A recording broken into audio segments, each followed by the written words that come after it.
Hey, welcome back to CGN. It's Bobby G. I'm delighted to be back with Lauren Greeny, who joins us from Montana State University. Good afternoon, Lauren. How are you today? I'm good. How are you? Good. Thank you so much for coming and taking a few minutes out of your busy schedule. We'd love to talk about, awesome golfers that are really, really competitive and playing great. And we were delighted that you agreed to join us today. So welcome again.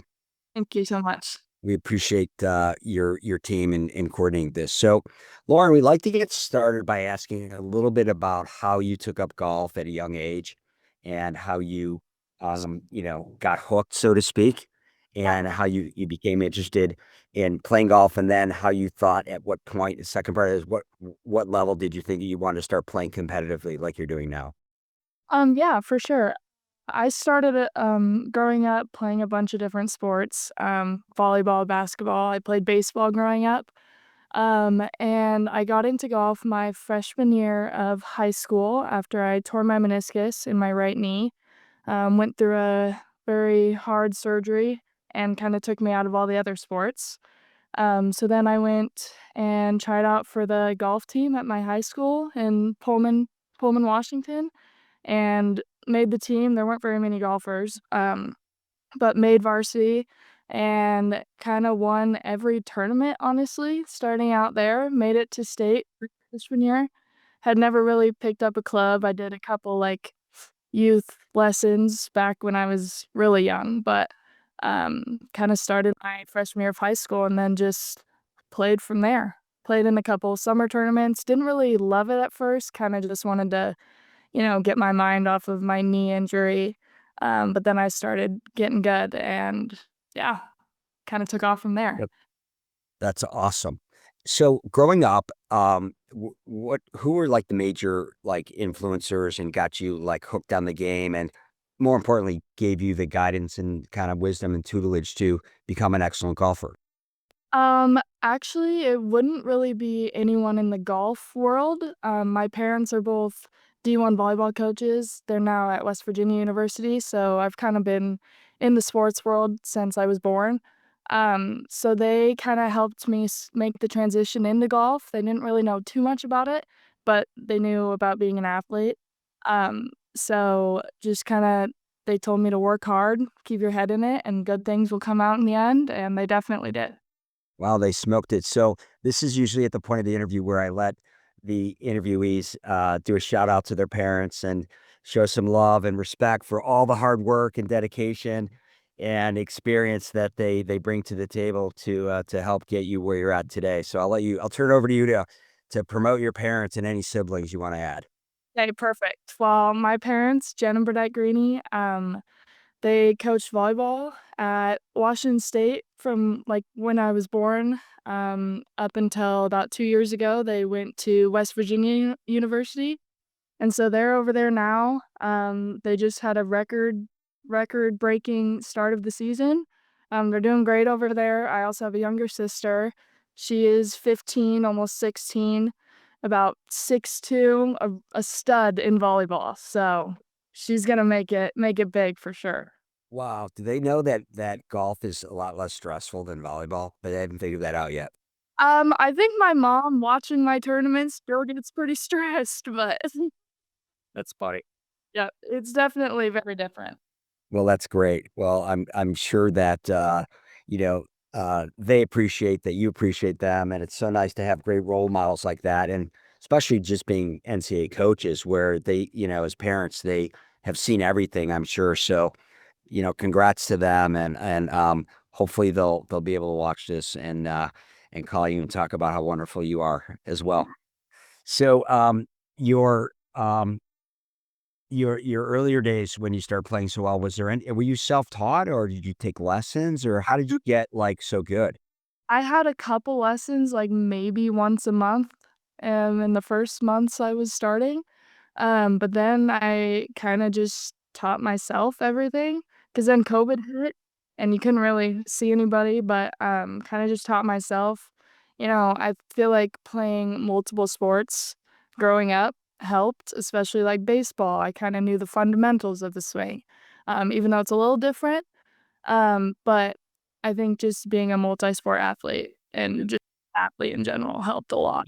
It's funny that you say that because, I get the opportunity to speak with so many coaches, male and female golf coaches all across the country. And I consistently hear the point that you just raised, Lauren, which is they always ask when they're recruiting, how many other sports did you play?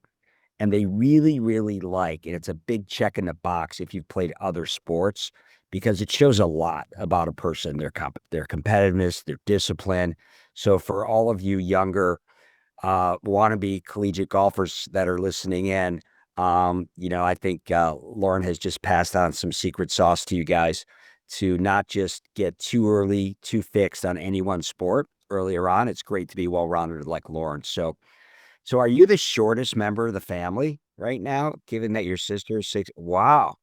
Yeah, my Okay. mom's 6'2", my dad's 6'5", and my little sister's 6'2.5", so Wow. I'm Okay.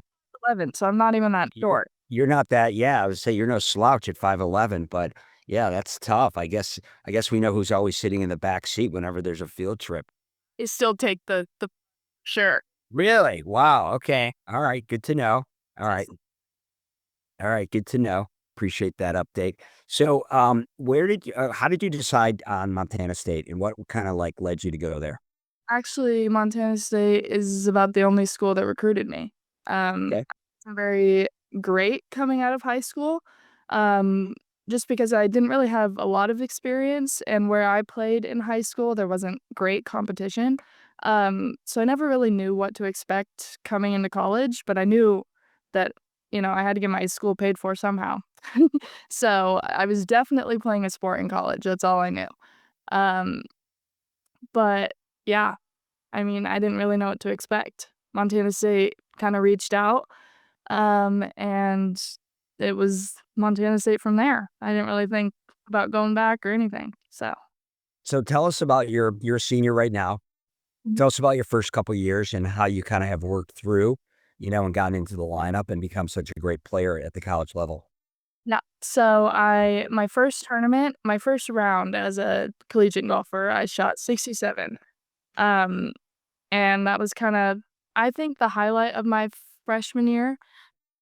Nothing else really happened my freshman year, sophomore year about the same, but junior year is really when it started hitting. I mean, I won 3 tournaments last year, um, and I think just my confidence went up, and I think once you believe in yourself with all that you have, you are gonna do great things, so you just need to be confident.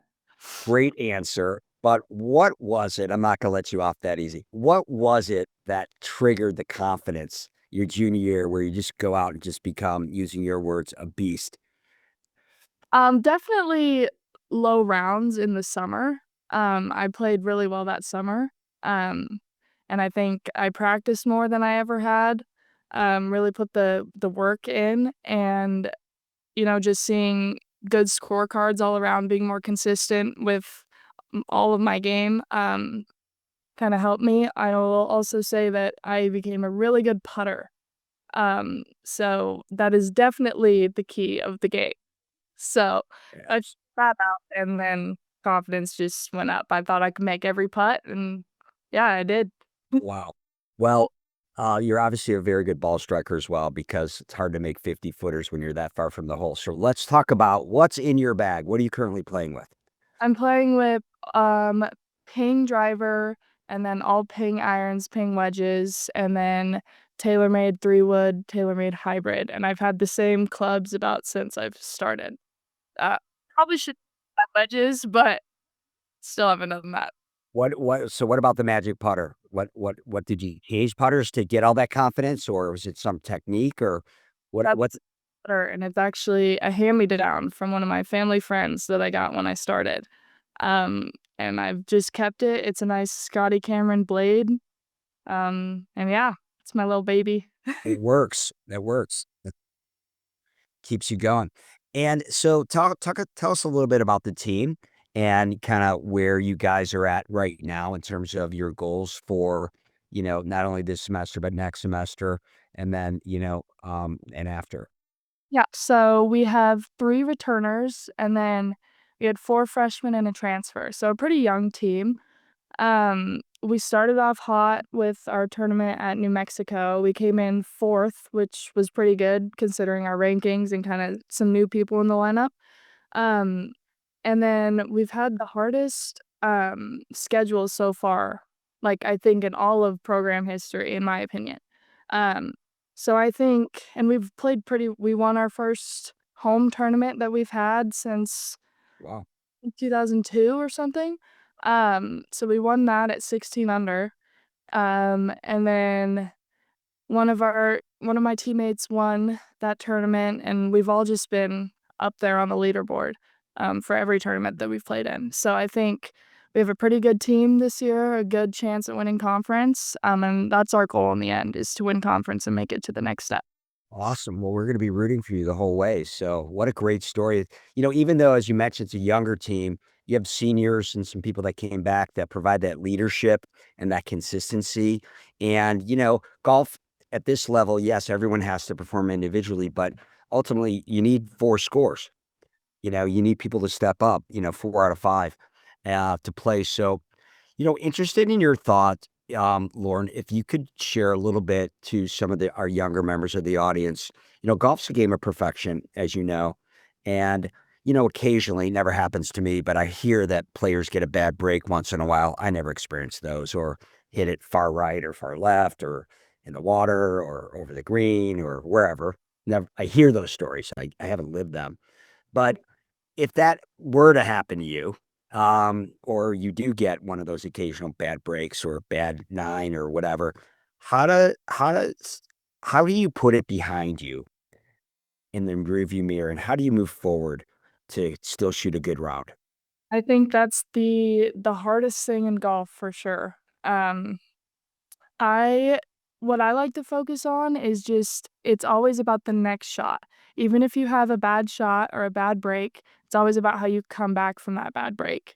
Um, and it's really, really hard to put like in your mind to put it behind you, but that's just what I think about is you can make a great shot on the next shot. The bad shot is behind you. So that's what I like to think about. That's great. That's great advice and really great wisdom. Thank you for imparting that to some of our viewers. So, where do you, in terms of the summers, is there anything particularly, because in my opinion, your sport, unlike volleyball, just to pick on volleyball players, is almost year round in college. I mean, you have a fall season, you have a spring season, you have the conference, regionals, natties, and then if you're, really motivated, you have a summer that's packed with some tournaments as well, and then before you know it, you've got 2 weeks off, and then you're back at school. So first part of the question is, how do you stay motivated for those 10, 11 months where you're constantly grinding? And how do you approach the summers versus, because that's individual, versus the rest of the season? I like to kind of think of it as a 3rd season, so once the spring season is done, take a month, maybe not that long, but a month off or something, and then get right back into it. Go into your practice schedule like you would do in season with your teammates, even though you're not with them. Um, and then especially like that week before your tournament, just really grind that week. Um, and then maybe take 1 or 2 days off after the tournament and then get right back into it. Uh, and it's a lot easier, I think, in the summer because you don't have, school to worry about. You do probably have a job or something, but, I think it's a little easier in the summer. Yeah. So, do you tend to work on anything different in the summers, or is it pretty much, your same routine, in your mind, all 3 seasons? I it's pretty much the same. With our team practices here, we go 3 or 4 hours a day. So sometimes I'll take 2 hours in the summer, or I'll go and play 18 and then practice after, so it might be a little longer. Just I would say the timing is a little bit different, but other than that, I like to think of it as the same. Great. And, if you don't mind, as I know you're just an amazing player. I'm so impressed with your first round in college ever. That's just like, whoa. Talk about putting the stake down. What are there any 1 or 2 things that you're working on, especially right now? Because I know that players at your level are always tweaking something, or it sounds like you have no issues with your putter. But is there anything else other than your baby putter that you adore? Is there anything else that you're working on in your game right now that you feel comfortable sharing? Right now, definitely ball striking, with my irons, just kinda compressing the ball. That's really all I'm working on. My driver, I also hit the ball pretty far, so definitely getting that into my visualization of the fairway on the range, and just making sure that's consistent. That's great. Well, thank you again for taking the time. It's a pleasure meeting you. Thank you so much. I know you're super busy and it's a busy time of year, and we'll be rooting for you the rest of the season and your team. And really appreciate you sharing with us today. And good luck the rest of the season. Thank you so much.